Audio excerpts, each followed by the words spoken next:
Hello! These are great headphones, but as you can see, they are no longer usable in this condition. That's why I'm going to show you a quick and easy way to remove and replace the earpad cushions on this JBL Quantum 800 gaming headset. This is a great way to restore their comfort, look and sound quality.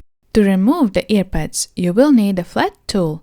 A butter knife works well here. If you are vegan, a margarine knife will do just fine. Slide the knife between the earpad base and the headphone frame.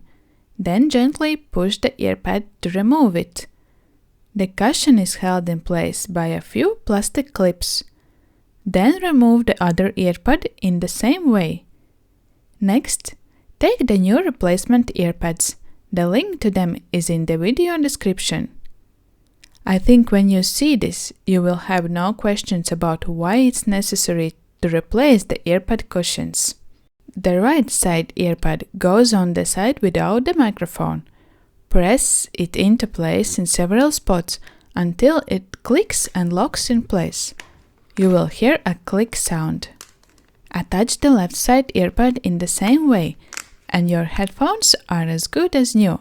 In the next video, I will show you how to replace an old damaged headband cushion. For now, I wish you happy gaming!